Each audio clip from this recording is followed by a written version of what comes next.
Greetings, people. How you doing? Time for some Zoom poker once again. We're playing 25 and L, two tables.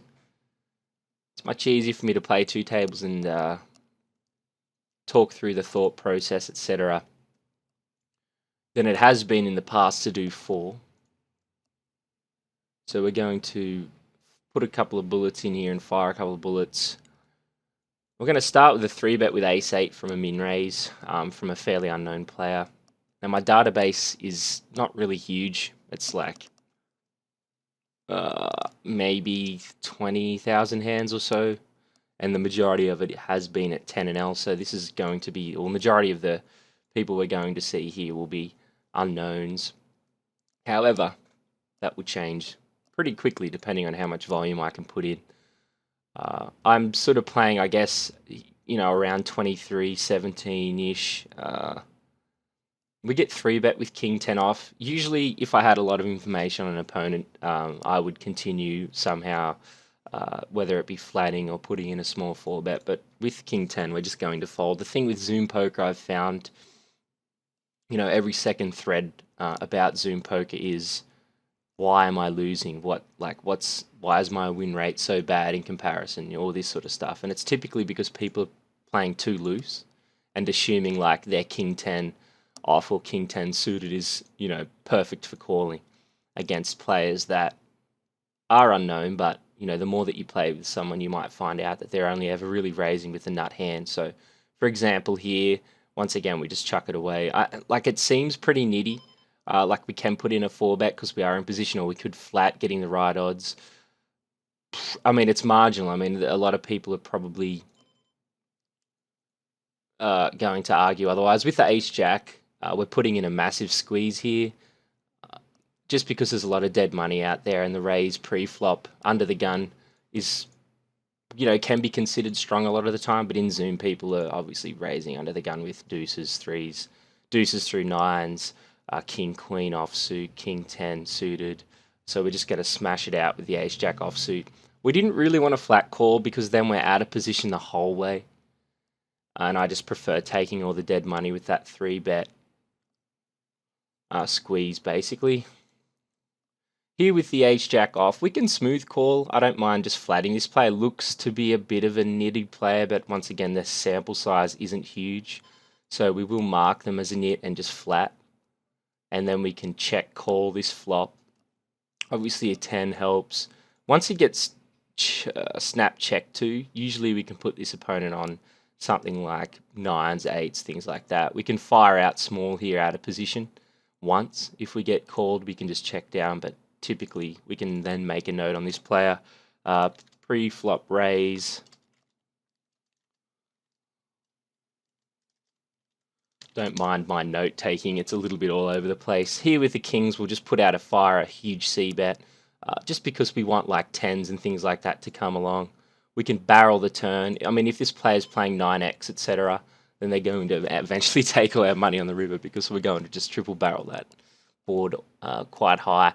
Now, a lot of people with that pocket kings would typically bet smaller on the flop, but the thing is, with pocket kings on that board, you want all the other pocket pairs and, floating hands to continue, and they're probably going to continue regardless if you're betting, 47 to 67%. So if you make it around 80-ish or more, it's still fine. We could call with the 9-6 off, but out of position once again, I think we're just going to muck. Typically with Zoom poker, yes, you can play a lot more hands, but you really have to be careful about selecting the spots that you're playing those hands. So you might be getting obviously the perfect odds to call, which is fine, not a problem. But if there's a marginal spot there with that hand, I think unless you are super, super experienced, which I'm working towards, I don't particularly want to just get involved for no reason when I haven't got the edge. Jack 7, obviously, where button range is so huge. Like, it's almost every single hand that you can open with because Zoom is so much tighter. It is true. Zoom is a lot tighter than regular tables. However, because of that, you find that you have typically always going up against a strong hand when you have one.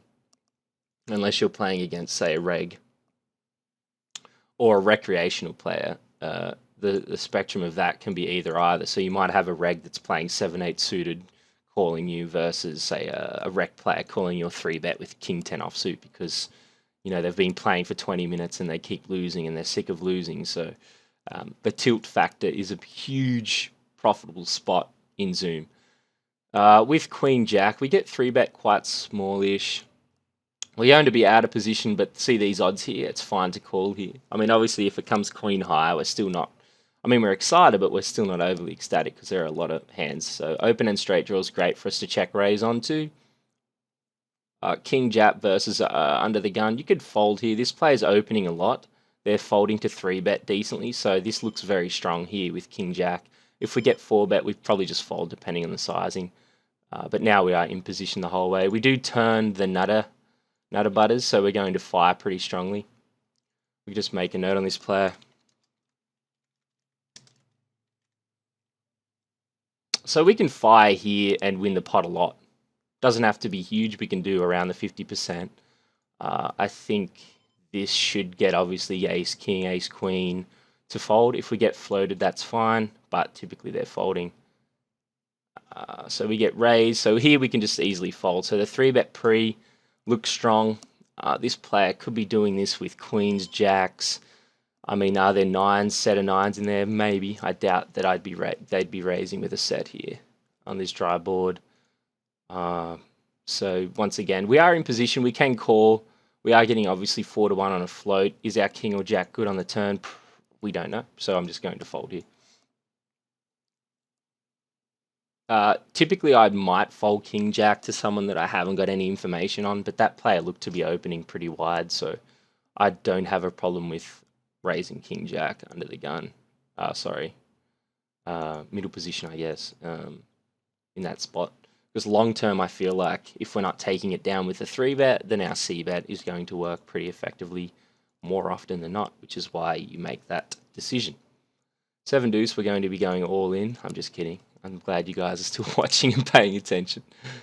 8 will be opening. Try and flop a nice little set. A lot of the time in Zoom as well, if you're defending in the big blind and you have king, queen, ace, queen, jack 10 suited, a lot of people tend to try and 3-bet super light with them. Once again, it will come down to your opponent. However, check calling, top pair, top kicker-ish sort of hands is definitely a lot more profitable in Zoom poker because people are firing quite often. We get squeezed with the 8s. It's a gross spot. Like, we're in position the whole time. This player's probably calling, maybe. We're just not getting the right odds, I don't believe, when we flop our 8, because this player's probably doing it light. It could have ace 6 suited or something like that. We could 4-bet, but then if we get jammed on, we've got a pair of 8s. And I don't particularly want to start, if at best, flipping in that situation where we can just throw a hand away and lose, 2.5 big blinds and wait for a better spot. So I really do like waiting for a better spot. Getting 2.8 to 1 with king 8 suited seems fine here to call. We are out of position. However, I'm going to call. Wow, what's happening here? We can re-isolate, maybe. I'm just going to fold here.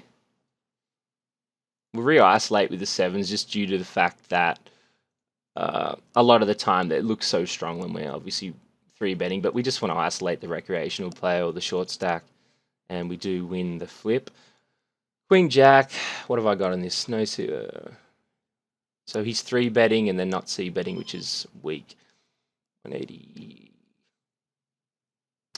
I think I'm going to fold here. I do remember this player 3-betting sizing a lot smaller than that, so pay attention to bet sizing can obviously lead to profitable situations depending on, if you have the correct read. Ace 3 suited, we're going to open. You'll notice that I'm probably playing a lot more hands than I would usually, and it's obviously due to the fact that I'm playing 2 tables down and actually being able to put in a lot more thought process rather than play ABC poker with a little bit of a twist.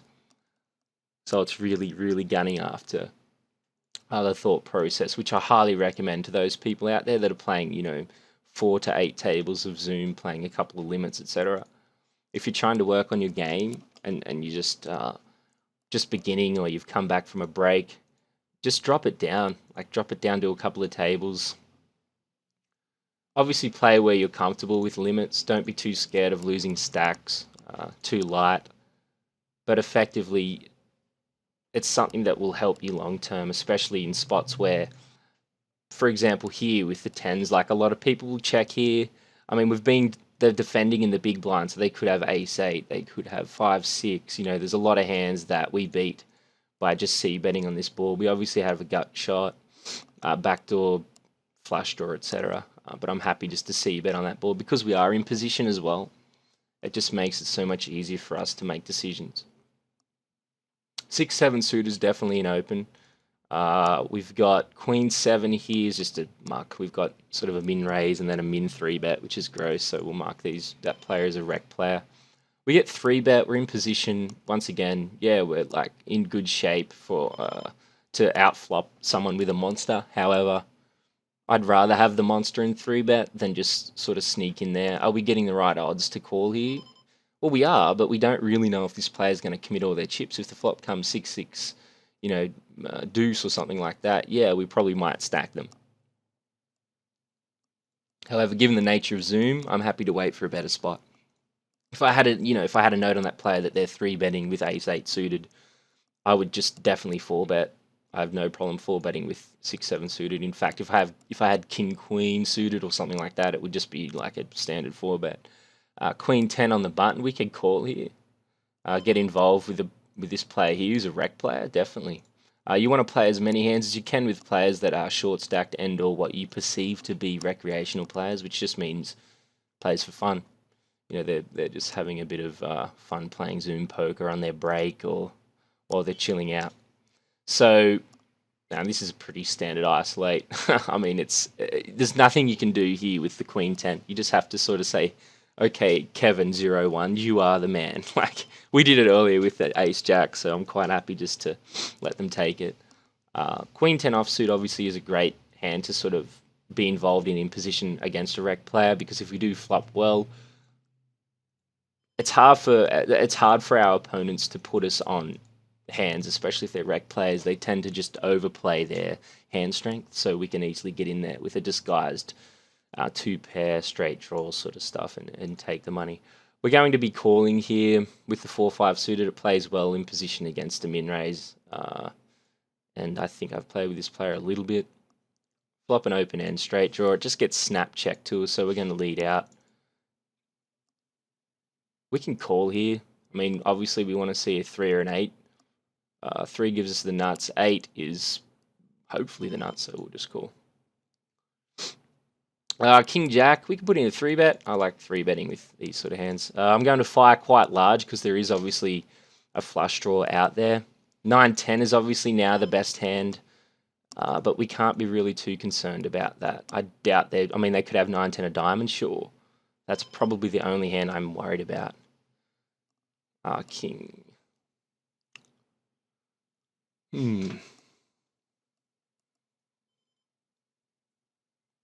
9-10 of diamonds. This is an interesting spot. I don't think I can fold, ever. Could have a set. They could have check raise. It's a purposeful check raise too. All right. I mean, there's no other decision there for me. We're just splitting it. Well, he was free rolling the whole time. Obviously, we're betting. We're checking so we can bet here with the best hand.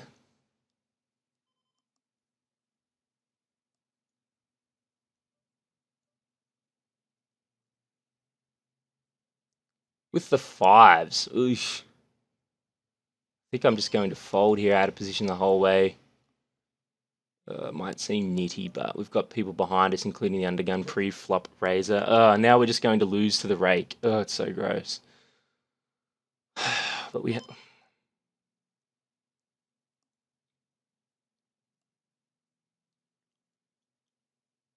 the rake That guy should realize that we're not raising there with like a bluff. Anyway, Pokerstars wins that hand. We'll be folding 3-7. This is huge. Look at this board. Look at this play. I obviously stayed. I wanted to stay back and watch. 9-6 versus queens. Ouch.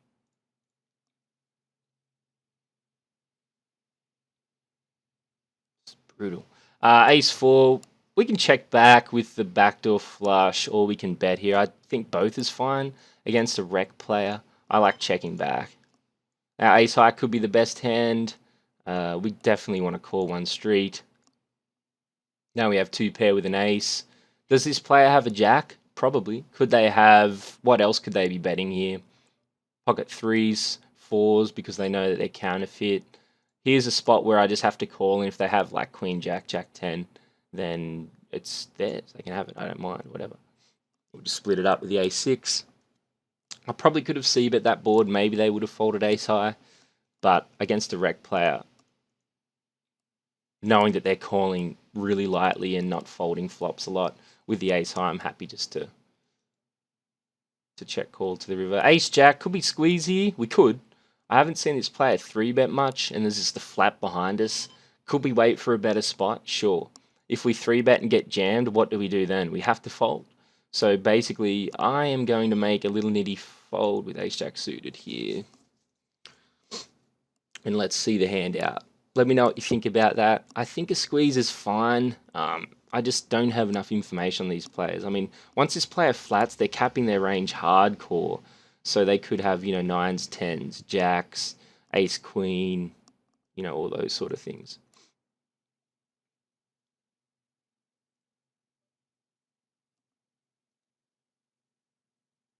This should go down to showdown for sure.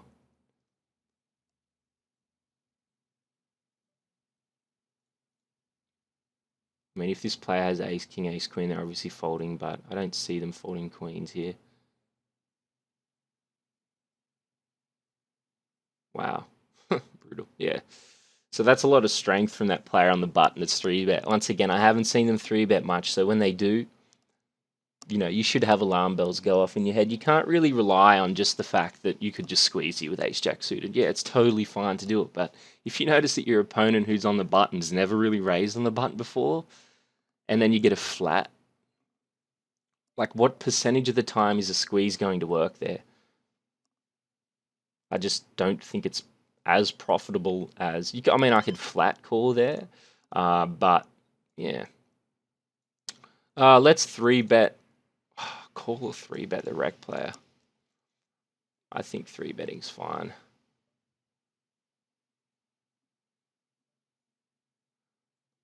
I like checking. Obviously, we have backdoor draws and stuff like that. I might fire small. I think we're getting called so often here. This board has hit their range so hardcore.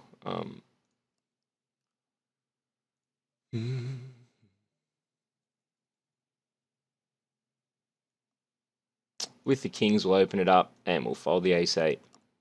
Not much we can do. We wanted to take it down pre. Yeah, we have some backdoor draws, but against this player's range, I think that's sort of smashed our ace-high.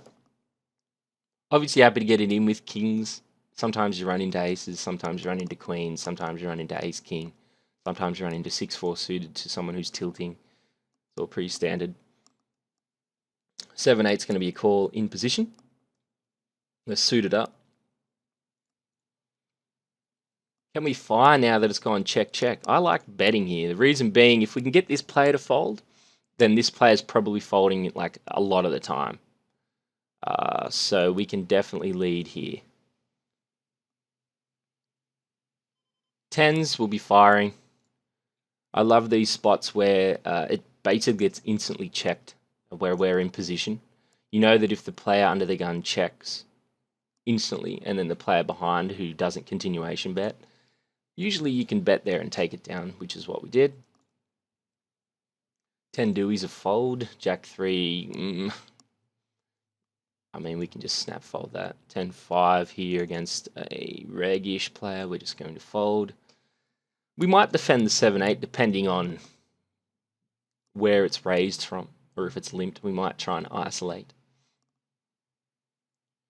Fold to 3-bet's quite high.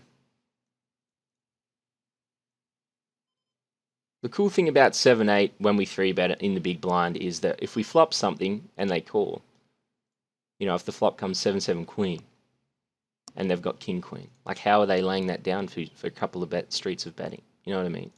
I'm going to flat with the ace-5 suited. Got a lot of equity, got a wheel draw and all that sort of stuff now, so it's great. We can check call for sure. We can check call again.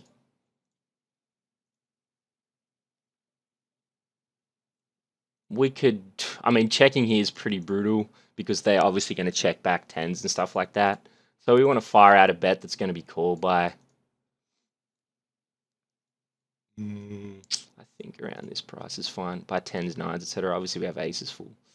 Ace king suited 3-way. This is a pretty gross spot. I doubt I'm going to see bet on this board. Queen jack, 10x hands, 9x hands, 7-8 hands. I mean, we're just folding. Ace king suited is a very pretty hand, absolutely. But it ain't the nuts. Not this time. Not this time. Alrighty, we're 20-ish minutes in, guys. This is great. I'll be, I guess, another few more minutes and we'll end the video.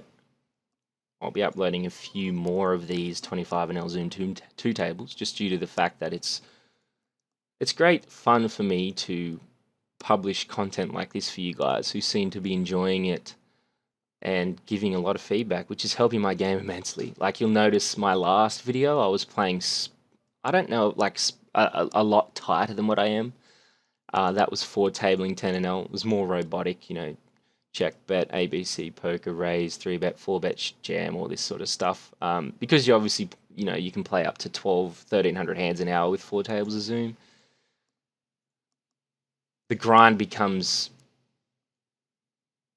I guess, like it's always long, but with Zoom, it's more enjoyable because you're getting into so many different spots. So your brain's thinking and ticking so frequently that if you can take it all in, it's really valuable.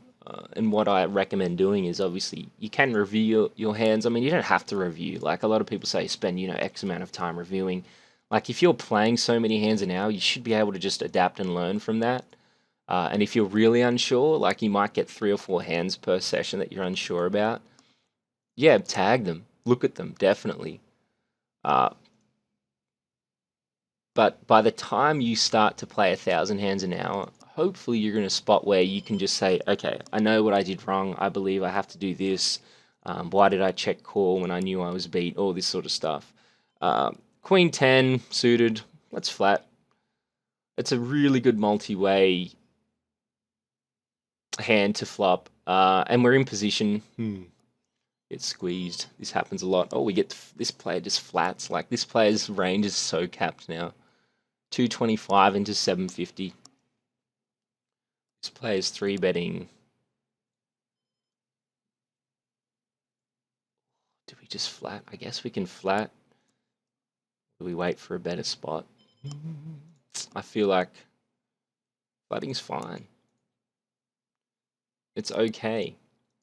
I mean, if we put in another bet there, if we try and make it, you know, like 785, this player's probably not folding, and this player could shove, in which case we're doomed.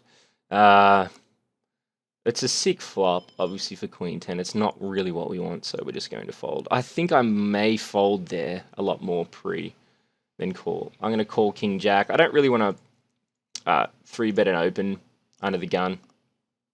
I just want to play King Jack in position the whole way. Flopping open ender. Once again, it goes check, check, snap, check, check. Ace King's probably going to float on this board. However, if the turn is an ace, then we're in good shape. I feel like I have to fire again now. Like checking back and losing to ace high is not optimal.